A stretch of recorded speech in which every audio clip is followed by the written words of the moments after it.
Uneducated, unfiltered, unhinged. This is the Mangina Dialogues. We at it again with your host Nick Scopes and the Gregolicious. You know how we do, cause you know we keeping it gangster and silly. Unplugged like a full swung titty. Bout get jitty, cause you know we down to the nitty and the gritty. And we make shit sound so damn pretty. Yeah, cause this unhinged comedy. And right now you're in the mix, so get ready, cause we bout to get it poppin'. And we ain't stopping. Uneducated, unfiltered, unhinged. This the Mangina Dialogues. We at it again. Hello and welcome to the Mangina Dialogues. I'm your host, Nick Scopes. And I'm the Gregolicious. And today our guest is the very funny Jamie Kennedy. What's up, my man? What up, man? Who spit those bars in the beginning? Oh, boy. Tell him, Greg. Those are two very talented puppets, actually. Found them in Staten Island. They're New York City boys. They dress up like they are puppets, and they can rhyme. Wow, they were good. I knew it. I was like, you know what? When he told me we got you as a guest, I was like, he might be the only guest that really likes our theme song. Because I've listened. I love it. Why wouldn't people like that? You had a little Philly in there. You had everything. Oh, there's a wide range of comments ranging from we are way too white to have a hip hop song like that to just flat out that song sucks and everything in between. We like it though, and you know it's nice that you like it too. Yeah. So how you been? How you been holding up amongst all this craziness the last few months? I've been, you know what? I was telling people it's like my life is kind of quarantined anyway. It's like I go out, I do these like things and like these big explosions, and then I come back in. I'm like either on a set and I'll, you know, have a compact schedule for 2 weeks doing a movie, and then I'm done, or a TV episode, or I'll go out and I'll do a weekend of shows and meet and greets and press, and then so it's always a lot of out there, and then, you know, hibernation. Right. So this is just a longer hibernation, and I've been working a while, so you know I kind of don't mind chilling at my house, and I'm getting a lot of stuff done that I didn't have time to pay attention to. Right. So when you're, you know, when it's not a quarantine situation and a world pandemic, are you typically, when you're not working, just chilling anyway, like taking the time to relax and hang? Yeah, I mean, it's like our job is 24 hours, you know. It's like between getting on planes and, you know, getting your, you know, set ready and doing press and getting your merch and, you know, take auditioning or meeting with producers, just nonstop, you know what I mean? Working is only one part of it. Yeah, for sure. The getting and the promoting is another. So when I'm not working, I'm doing nothing. I like to, like, get nothing and then, you know, slowly get relaxed and then come from there and maybe do a couple of leisurely activities, but then it's on to the next thing. But so in a weird way, this whole thing has been a giant reset. Yeah, for sure. Same on this end. Mm-hmm. So Jamie, when was the last time, I know you were going up pretty regularly. When was the last time you were on a stage doing stand-up before all this hit?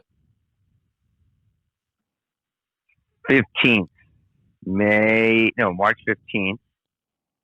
I came from New York on the 13th, and that was like a lot of meet and greet and hugging and kissing babies, and I was at the stand. Yeah, and I was talking to the owner of the stand, and I was like, they were like, how's it in LA? I'm like, our audiences haven't been affected that much, and they're like, yeah, we haven't either, but it might start. And then I went to have a steak, and the person I was with, another comedian, Jody, I was like, walking the Red Eye Steakhouse, you know what that is, like 57th Street. Yep. And it was like me, and like her, and like two other tables. And Jody's like, oh, you really cleared it out for me. You really wanted to impress me. And I was like, what? And then literally they brought in like another family of like 4. And when they like sat us like right next to us, I'm like, yo, man, it's a fucking outbreak. Like, you gotta put them over there because they closed the section. And then I'm looking at all the waiters and the busboys and the host, and they go, "It's done. It's done." And then the NBA was canceled. And once that was done, she ordered another scotch.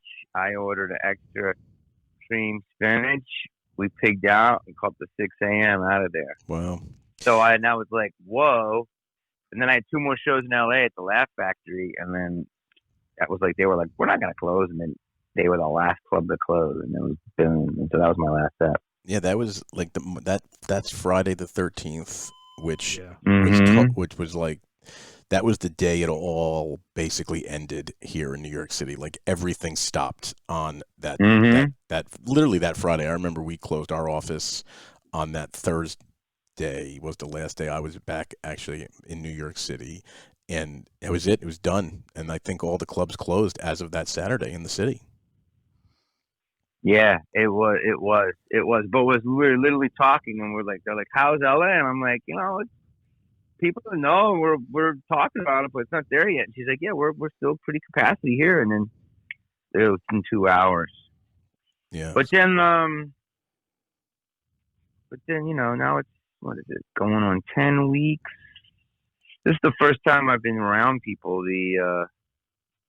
My B-Day, a couple people I've seen, which is weird to do, but I don't know. A couple of them had an antibody test, but I don't even know if that matters. Right. And they say like those are like mixed results. So yeah. I don't know. The good thing is the sun's out and the vitamin D they say is good. Yeah, so I'm getting that D. Yeah, definitely. Get that D. Get that D. There's you know the name of the episode. Ladies, get that D.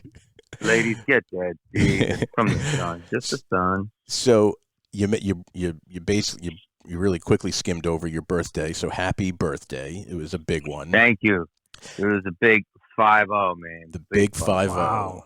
Did you ever think? So what, I saw on your Instagram you had a 10-minute video of everybody holding up happy birthday signs. That's pretty friggin' awesome. Dude, wasn't that beautiful? It was awesome. I recognized a whole bunch of people in there. We actually just had Jess Wellington on their show last week. She's awesome. Oh, you did? Yeah, she's fantastic. Yeah. You can't miss her and her new pink hair. So how'd you spend your birthday? Well, my buddy he came over and he was like, I'm gonna barbecue for you, and I'm like, I don't know, man. He's like, listen, I'll wear a mask, I wear gloves. So he chefed it up for me and my assistant, my little girl, Alyssa, and then we were having it was really refreshing, and then his sister came over and she was masked up, and she was like, you gotta slowly go out in society, and I was like, yeah. So they stayed on one part of my yard, I stayed on the other, and then he would put food in the middle, and like a feral cat, I'd run over, grab some, and run away, and that's how I did it. And he was like, you'll do it in your time, and of course he's smoking a J, and I'm like, dude, he's like, it's supposed to be good for you. So he's over there smoking, but I'm have too much press. I'm like, I ain't gonna do that. I don't want to get all paranoid during my interviews. And so his sister goes, Jamie, this is gonna be the most memorable birthday ever. And I'm like, why? She's like, because you're 50 in the pandemic. You'll never forget where you were. And so true. Yeah, totally. And then the next day, my assistant did the most beautiful thing ever anyone has ever done for me. She behind my back went and just got so many people, everyone I've ever worked with or, who, I love, and got them to just make this video. And it was the most loving, beautiful thing anyone's ever did, from my family to friends to other comics. And I'm just blown away. And so that, and then my sister made a beautiful video. So these little things have just been very great. I've honestly one of my best birthdays ever. It might be my best. Yeah, it was very, very cool to see all that. And it's funny because I kept. You could feel the love. Oh, dude. Totally. She had a lot more people, but they were it was only 10 minutes. Instagram won't let you. So. Well, I was going to count them, and I'm like, no, I'm not going to count all these people. But it went on for 10 minutes of just people holding up a sign saying "Happy Birthday, Jamie." I know, and you weren't bored. It was 10 minutes. It just kept going. Oh, dude, I'm gonna do another one. There's more people that didn't make the cut. Oh, that's so It was funny. amazing. You should do a funny video of who got cut out of the birthday video. Just. Well, Swartzen hit me up. He's like, "Why wasn't I in your video?" I'm like, "I didn't even know it was being made." And I'm like, "She DM'd." She's like, she DM'd you, dude. He's like, "Oh man, I don't check my DMs, man. Too many weirdos." I'm like, she like literally reached out to anyone I ever met. It was amazing. That's some serious time editing all that too, man. That's yeah, crazy. it was awesome. Yeah. And this what the COVID is, man. Like, it's teaching us. It's like more than ever of like what you need, what you don't, what's important. Yeah. I find my sisters who are really like tough. My sisters are like, Irish Catholic academics, and they're starting to say I love you more. And I was like, whoa, you have an emotion. They're like the Fonz, I remember you could never say love. Yeah.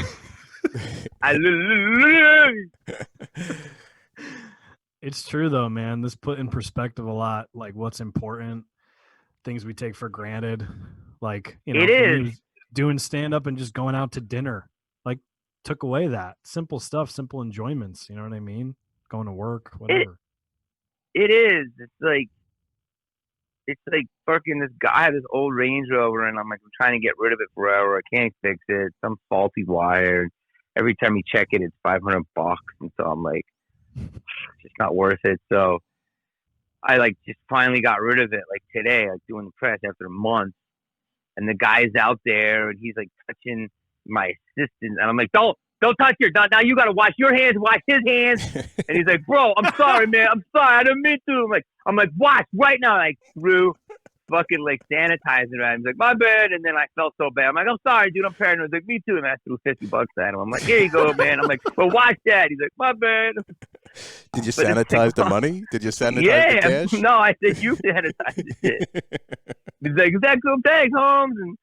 But it's like I don't even know anymore. And it's like, I didn't want to see people this week, but I kind of owe an apology to Brooklyn, but I kind of don't, because Brooklyn is out there. It's like, Jesus, people are running out of their triplexes or their buildings and going to the park. And then a couple comedians I know are masked up, documenting them and going, apparently this is over because of these people, like the hipsters. But I live in Silver Lake, which is also the hipster version of Brooklyn. Yeah. And they're doing the same thing. So I'm sorry, Brooklyn. I apologize. But then again, I talked to a couple people from my roof. I've been on my roof, and they're like, look, man, you gotta get in society. You can't be a freak. But I do, so I've been going out in masks and gloves. Right. Hey, it's a good way to stay incognito. Yeah, for you, it's a nice benefit. You're like, yes, no one's gonna bother me. No one's gonna get in my face. Start screaming. Well, I'm not like Robert. I'm not like Robert Pattinson. People don't chase me down the street, but I do all right.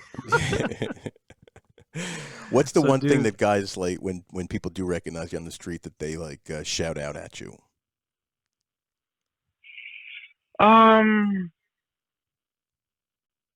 Yo, b-rad. Yo, yeah, b-rad. That's a big one. They'll say here's what they say. You ready? Yo, b-rad. You should have never fucking died, bro. Justice for Randy. Then they'll say, "Son of the Mask suck." Another one. Jesus. And then they'll say, what's it like?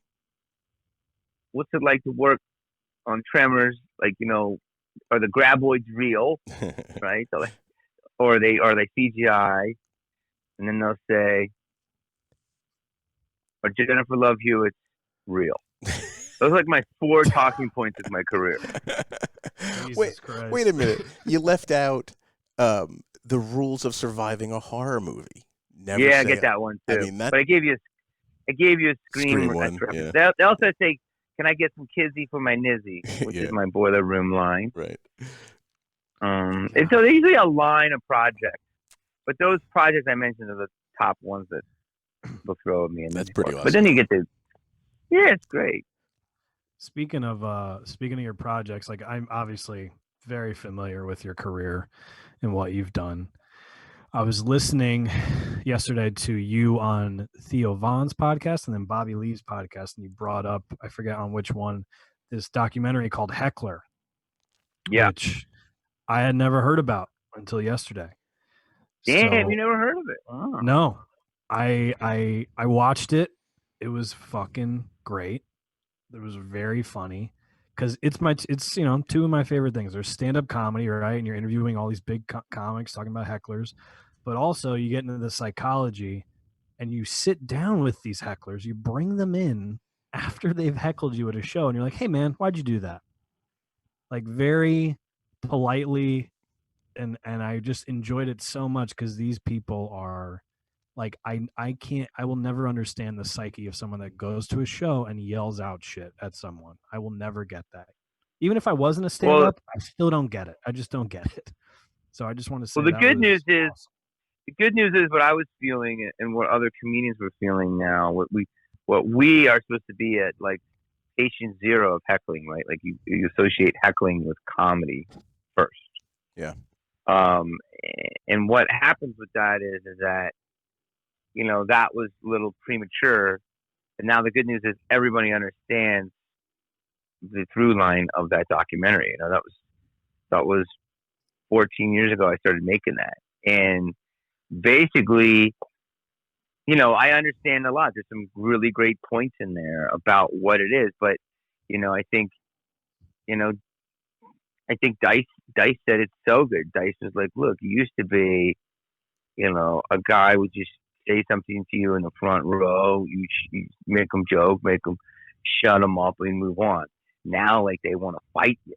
Yeah. You know, and now that was like 12 years ago when he was saying that. So now it's just like, you know, and Patton Oswalt had some great stuff. It's like, now it's just like, it's not that, you know, they're heckling you. It's like, why are you there? Why isn't it me? And so with the advent of Twitter and, you know, the comments of everything and YouTube and Snapchat and just the greatest, you know, one of the greatest lessons in this, George Lucas. I mean, arguably the most successful person ever in Hollywood. He said there's two types of people in the world. There's the creators and there's the destroyers. And he goes, I like to align myself with the creators. Yeah. It's very Star Warsian. Yeah. And it's true. And it's just like, the difference now is, though, it's like you're saying you don't know why they are. Well, comedians have been dealing with Karens forever. Like, now that society knows what a Karen is, I call them the Triple Dubs, the White Wine Warriors, the original Bay City, you know. Because they get a little bit of Franzi in them, box wine from Trader Joe's, a little $2 Chuck. They think they know everything.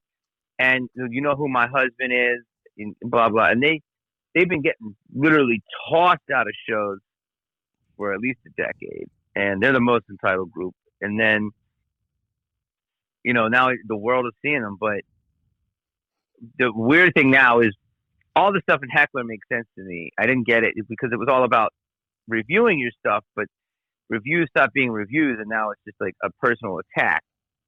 But the new thing is now is like people going to clubs and getting offended, where you don't have to like a joke, but like it's like going to the gym and getting mad because there's a pulley machine there. I mean, that's what it's for. It's like going to Italy and getting mad that olive oil is in every dish. I mean, you're in Italy, so it's like, what do you want me to tell you? Like, yeah. How does it affect your set? Like when someone starts heckling you, like, you know, obviously everyone has that moment where you maybe cross the line or you know, whatever. But like on a normal basis, like how do you react to that person? And like, does it throw you off even now that you've been doing comedy for half your life, maybe more? Yeah, more. It doesn't throw me off mostly because most of the sets are workout sets. You know what I mean? Yeah. Unless I'm doing like the Emmys or like the Academy Awards or something. It's like all these sets are pretty negotiable. You know what I mean? Even if it's a corporate, you incorporate everything. But if like you're stuck for time and it's like you got to do an award show, that would be a little bit more intense. But in terms of live, it's easy to deal with. But the problem is what you're saying is that you're pretty much you pretty much have to become a cop, a substitute teacher at that public school that no one wants to go to. Yeah. And you're also like an educator. It's like, okay, this is a joke. This is why you shouldn't be offended. This is the place where we try jokes, and this is why you're, a hypocrite. You know what I mean? It's like you don't have to like a comic. You don't have to sit there to actually try to silence a comic in a club. I could see if I was doing these jokes to you at Whole Foods. If I was like two Jews walking to a bar. Let me tell you something. I get it. It's not the place to do that. But we're in the house of jokes. Different. Yeah, totally. Yeah, that it won't doc end. was no, it won't. It won't. I think people are getting less brave in person and more brave online. And it's just super fucking brave. But they're getting more brave in life, dude. Like it's weird shit, man, and it's not gonna stop. We're in the fucking simulation. There's just too much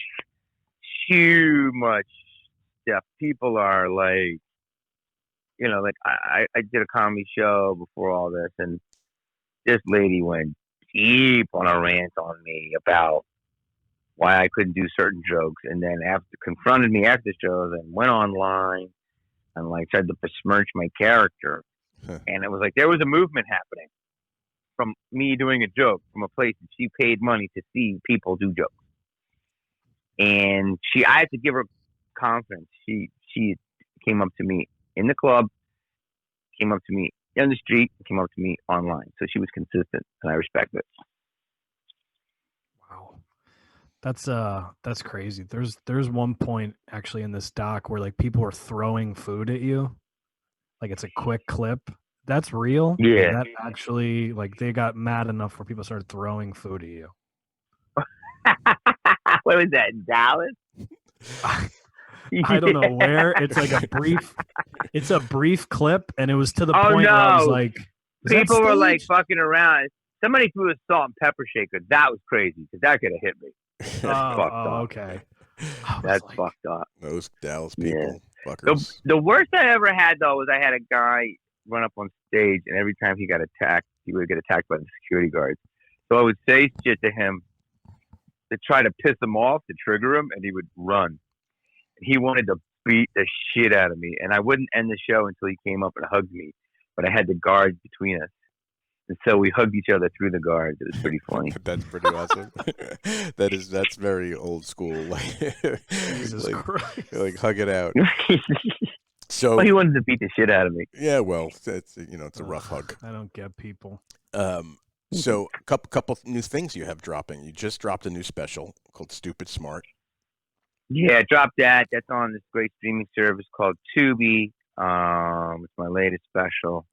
Came out my birthday, Memorial Day. So I'm actually not familiar with that service. Can you just like school me on it a little bit? Like where is it? Is it an app? Is it an online thing? Well, you're coming up on your big day like I did, so you're not a millennial. Yeah, thank God. Which is a good thing. Thank God. I know. I say it's something for millennials and Zoomers. Actually, but I love it too. Basically, I would say it's Netflix with commercials, so it's free, and you know how millennials like their free stuff. Yep. So It's awesome. There's a lot of amazing movies, classic movies you're not going to get on other services like Disney's all Disney Plus. And Netflix has a lot of stuff but they have a lot of the studio's movies that you love, and you have to watch one commercial in the middle and one in the beginning, and that's it. And it's that. And I have my old specials on there, and I have some couple of my movies, and they were like, what about something original? So I jumped at the chance because a bigger fish in that pond, and right. I think that pond's going to be very big. Yeah, no, that's awesome. So you download the app download the app, that's great. Just like Netflix or Roku or anything, and bam, and it streams. But it's great. There's a ton of others. Brian Callen, there's Ron Light, ton of Eliza Schlesinger specials are on there. Ton of ton of great comics are on there. That's pretty cool. So when you recorded it, did you record it knowing it was going on that service, or did you record it and then you just found you decided to put it there? No, I did it myself, and I was like, this could go to Netflix, or this could go directly to YouTube, or this could go to my website. I have no idea, because people do it all different ways now, but they were the ones that really were the most passionate about it, and literally as I'm talking to you, they were like emailing me now about more ideas for it. So oh, that's awesome. I love it. Yeah, I mean, try to go to where people love me. Yeah, no, it's good to be I agree. It's it's nice to be in a smaller pond. It makes you. It's not about being special, but if people are coming to that pond to fish, they're more likely to see you than if they're going to Netflix, Amazon, all these things where you're overwhelmed by content. Yeah, it's just like Netflix should take every special. Yeah. You have unlimited bandwidth. I don't get it. But they're like, well, this is special. Like, with this one special, we don't. And it's like, it doesn't make sense to me. And there's a lot of specials on there that they said no to at first, which makes no sense to me. And then they look at the numbers. So again, as much as I love Netflix, it's a little bit of a Hollywood concept in the sense where you have these people making the decisions. Let the people decide. Yeah. Put stuff up, and if they like it, they'll consume it. Yeah. Well, so what do you? Go ahead, Greg. No, I was going to say that. So some of the clips I saw of the special are just super funny. So I'm definitely going to go check this new service out and start watching some shit for free, like a bunch of millennials, to round out my fully 360-degree persona. Or 180. Do it, man. So I wanted to touch on kind of what you just said, like, Hollywood's changing. People are more, I heard someone describe it as like it's a speedboat era, and you just build your boat and you do your own thing and zip around. It's very different. Like, there's not too many decision makers left. How do you think that's affected Hollywood? Are you like down with it? The new, like, everyone has a podcast, they're making their own way. They don't need like the executive at Netflix, for example, or NBC to, give them a sitcom for them to be successful. That's a definite big question. I'm going to give you a long answer. So I'm a mix of many things. I'm a 90s baby, as you know, who was raised in the 70s. Yeah. And so to me, the other guy, what's your name again, bro? I'm so sorry. Nick, and the other Greg, Greg, you're like me. What are you, 48? I'm 50. You're what? 49. So, we're coming up, Greg. Nick, you're younger, right? Yeah, I'm 32. He's a millennial. Yeah. So, you had Rugrats. Me and Nick, Yep. We watched Cuckoo's Nest by the time we were 7. Okay. Jack Nicholson raised us. Yeah. Serpico raised us. The Exorcist raised us. Breakfast Club. So there was never kids programming. I always watched The Tonight Show, Rodney Dangerfield, George Goebbels, Flip Wilson. Yeah. And so we were kind of raised by adults. And so it was a club, for me, and I'm sure it was for you too, that Hollywood was like this unattainable club, watching On the Waterfront, Marlon Brando was like a god. He's a star. Watching, Natalie Wood, he's a star, and obviously the 80s were more relatable, but it was still this thing that was over there. You were all watching, and you were like, it was like you were a visitor to the zoo.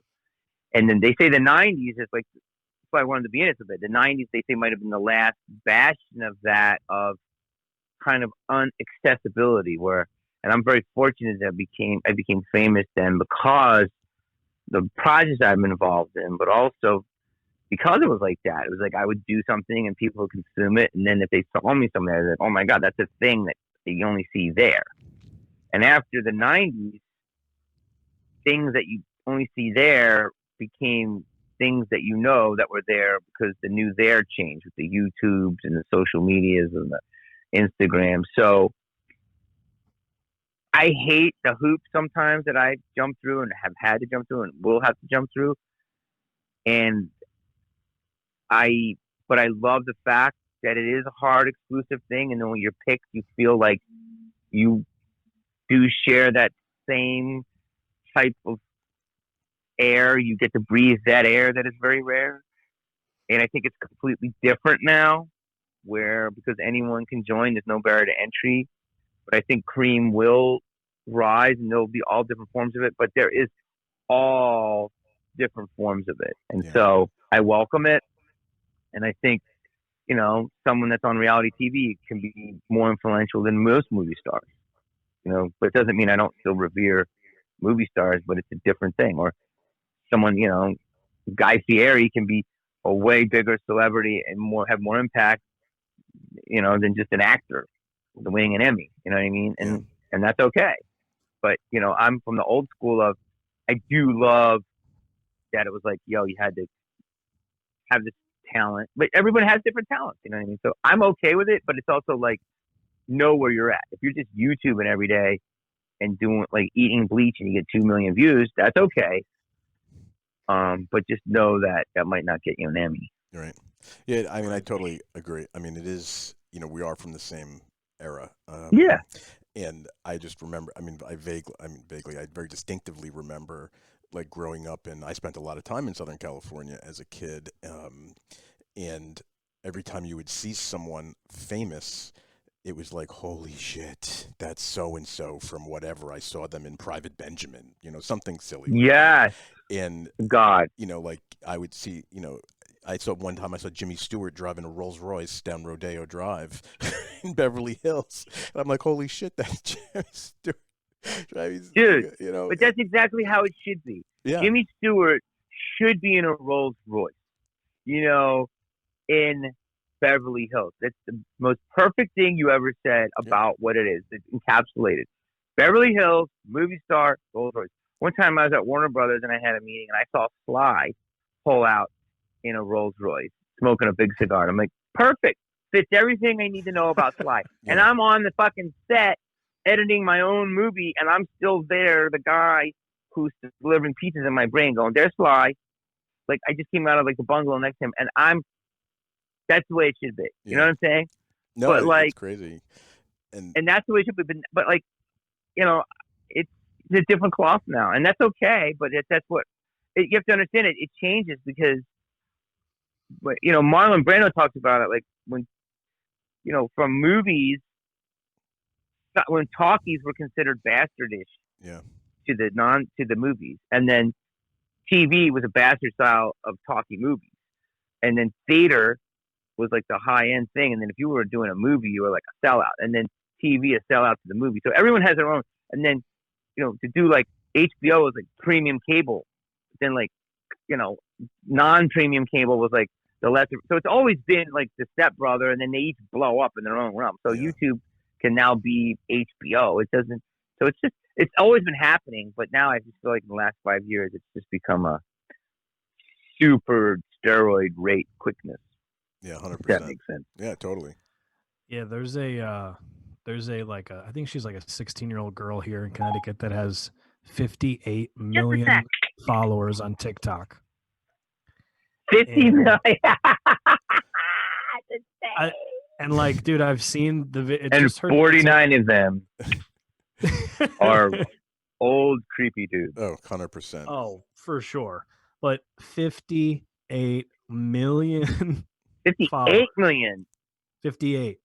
Yeah, 58 million. Her sister, who's 18, has 29 million. Like, it is a What different the world. hell did dude. she see? I joined TikTok. I don't do it enough because I'm not in middle school, but and I understand its value, but it's like, yeah, you're right. Like, that's insanity. That's Anderson Cooper gets 500,000 viewers a night, so that's 100 times his viewers. That's insane. Like, yeah, it's just a new world, and that I never heard of that girl. But guess what? She doesn't need mainstream media. She does not need Jamie Kennedy, and she doesn't need Entertainment Weekly. It's insane. She's got TikTok. Well, yes, and God bless her. You know who does need Jamie Kennedy is the new show you have coming to the stage. Yes, you do. Because this is where we break stars. All the stuff like, you don't need Hollywood anymore. We break stars on this show. Come to me, I'll make you a star, kid. So let's What do I have to do, Jamie? let's talk You about. do some jokes. I'm going to put you deep in the clouds. so, so this show you're doing, this is like the 8th season of this show, but this is your first season on it, right? Yeah. Hosting it. So, go ahead. Just tell us a little bit about it, and you obviously. Yeah, the show's called Coming to the Stage. It's like Comedy Dynamics. It's this great company that pretty much does everything you see in comedy right now, every special and a lot of other like series. Basically, Comedy Dynamics is behind it, and they pretty much have the grip hold on all of them. And I was so happy when they asked me to be a part of it. And basically, Death's Comedy Jam or BET's Comic View, different comics like Martin or Kevin Hart. And Yep. This is like my version of that, and basically it's just a show where I go out and we bring, introduce like 4 or 5 comics each episode. And past hosts have been George Wallace and Tom Green and, Andy Kindler. And we're all about, just keeping it fun and light. And it's going to be on Pluto TV, which is another amazing service. And that's also free. And I tell people that's like DirecTV also with commercials, but free, which DirecTV had, and I was paying a fuckload. Right. And it premiered, it used to be on Hulu, but now it's going to be on Pluto, and it comes out June 2nd at midnight. So, and one of the things, given a lot of comics, it's early TV spots. One of the things that the publicist for the show told me is that the show's not officially announced yet. Is that true? What do you mean? Well, I don't know. I just have a note to myself that the show's not officially announced yet. I don't know. I probably wrote it down wrong. I was just curious if it was like they're going to drop it unannounced and then like, hey, it's a surprise, this is out now, or something else. But it sounds like, I don't know. It's been it's on Pluto and it's coming out June 2nd. Yeah, that's what I thought. And so I had no idea if maybe they were going to do a big press release, but yeah, I don't know. It does come out though, on June 2nd. Yeah, Pluto, but you didn't hear that from me. I'm only talking to you guys for an hour. You didn't hear that from me. I don't know what you're talking about. Who are these guys? We didn't say that. So like what comedians, is there anyone that are they're obviously all up and coming comedians then that haven't all up and coming. So no people haven't been on TV before on any of the late night shows. So it's an introduction to the world, if you will, on like a streaming service or late night. Yeah, some great comics, like Melissa McQueen, who opens for me a lot, who does, a ton of comedy on the road. And it's just an amazing comedian. Flip, who's helped me write my last special, Flip Schultz, who has been on the new Gong Show, and a bunch of others. But I mean, it's past comics they've had on there have all blown up. They had Rel Battle, they had Preacher Lawson, James Davis, Samantha. They had Rhea Butcher. They've had a lot of people. So yeah, right. Yeah, no, it's obviously the pedigree is fantastic. So it's super exciting. And how many episodes is it? I think it's 7 eps. Wow. This 7 eps for season 8, and then I got 2 more seasons after that, 8, 9, and 10. Wow, that's amazing. So this season you're introducing 20 some odd new comedians to the world. That's pretty awesome. Yeah, I'm introducing about that. I think 15, I think. Whatever. Hold on. Yeah, don't trust my math. I'm not a mathematician. But it's great, man. So, and it's a great time to release it. It's a great time to be involved. It's a great time to be doing content. Yeah. I mean, it's definitely the world is a nutty place. So if you want to escape, and comedy's the way to do it. Yeah. So Jamie, for one of the things I read about you was that you tried out for like 80 plus commercials or something before you got anything. And I'm a newer stand-up. I'm in this like a year and a half pre-COVID, and wow, I know. And so basically my question for you on that was like, what kept driving you at that point? Like, was it true? It was over 80 commercials before you got something or something like that? Yeah, I think it was like 82. I wrote them all down. I have them somewhere. Jeez. Well, let me see. I was broke. And I had nothing else. And I had no fallback plan. And I tried to quit a few times, but it's like, what am I quitting to? Sleeping in my car again? I'm already, what can I sleep under my car? Like, where am I going to? And I got an agent, and I saw people in my agency on TV, and when I would do like stand up or when I would go into these commercial auditions, I'd get laughs, and I'm like, all of the things are there. I'm just like, no one's pulling the trigger. You know what I mean? So, and the agent's just like, just stick with it. Stick with it. And then when I did, I got a huge commercial, and like made up for it. So it's kind of like, you have to just keep scratching that ticket, but you have to also love it. You know what I mean? As much as I hated it, just like a laugh at an open mic was just enough.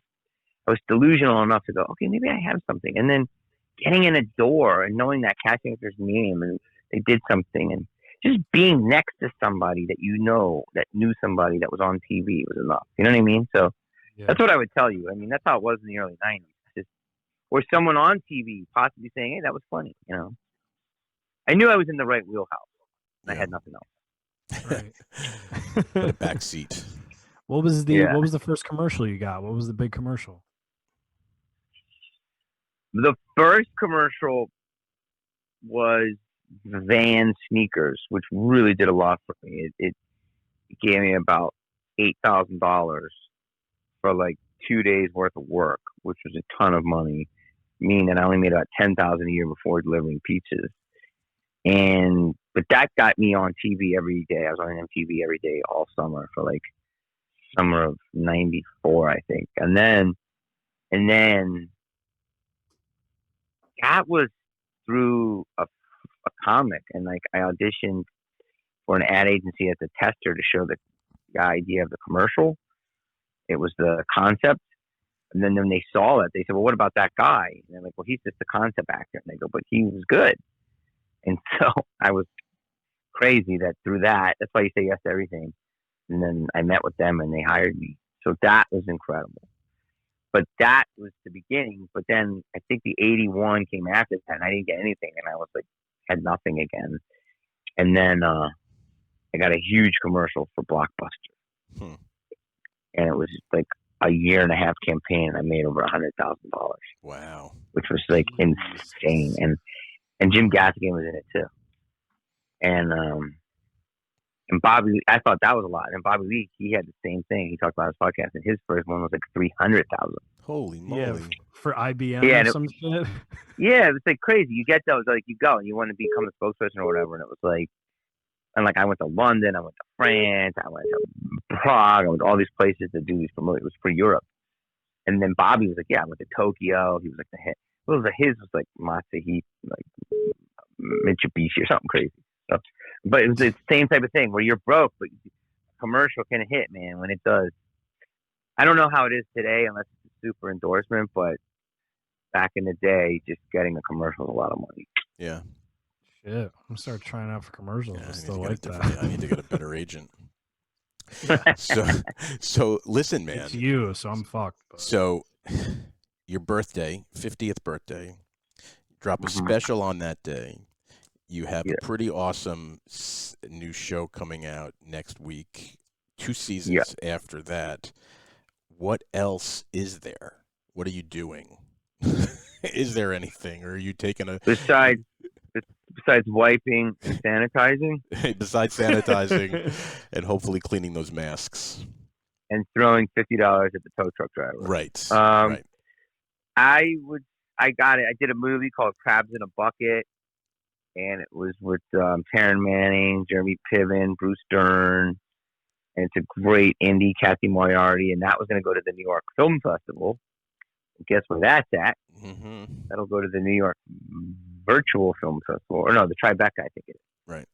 So I don't. So that's in the can, and I'm excited about it, but I don't know where that's coming out. And then I had another movie that's about to start in April, but that got pushed. So hopefully, one of my projects will start sometime post-apocalyptic, somewhere between the end of this pandemic, in the middle of Murder Hornets, before the alien invasion. Somewhere around there. I'm hoping to start a new project. Perfect. Well, listen, man, we really want to thank you for your time and talking to us East Coasters. Yeah, well, Jamie's an East Coaster, so Well, technically started. Yeah. I totally am. I sold out to the left coast. But yeah, guys, I appreciate your wild, wacky early morning radio energy. Oh no! If there's anything we have, it's wacky early morning radio energy. Are you kidding me? I feel like I'm on a time release ambient. I love it. You guys are the chillest people ever. We like to start off slow and dial it back from there. We like to start it at 2 and work our way down. We both took CBD before this.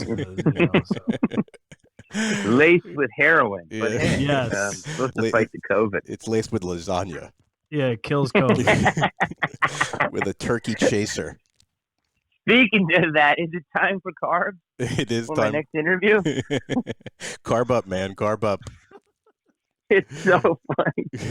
I love it, dude. Adam Sandler did a video about how he sleeps all day. I was like, that's so goddamn true. It's this 3 months has taken all the energy out of me, but we're gonna get it back. We're gonna get it back. You've inspired me to keep go for telling yourself that, pal. I know keep telling yourself it. that. I'm gonna be able to fix my Range Rover. I hope so. I had a Range Rover. It was the fucking worst. They never run. Fuck that. I'm looking for a bird scooter. That's all I need. I can't even find any scooters around here. I think are they COVID prone or something? Shit. Here, I'm gonna plug a friend's company right now. When you get a chance do later, if you're into a scooter, these guys make the most badass electric scooters that are possibly available. They're called Fat Scooters, obviously with a PHAT. They are badass, and they're not that expensive, but they're not cheap. But have them drop something in my DMs, man. I'll do some promo for them. I'll pay. I will mention it. It's crazy. I'm dying to get one of these things. They're like, you can ride them on the beach. Like, they're big fat tires. They're killer. They're awesome. I need one.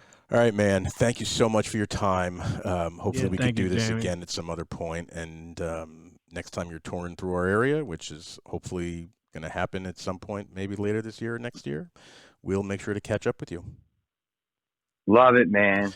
All right, brother. Appreciate you guys. It was awesome, dude. I love the real combo, man. Stay Thank safe. you. Thanks a lot. We'll You get too. through this. Happy birthday again, man.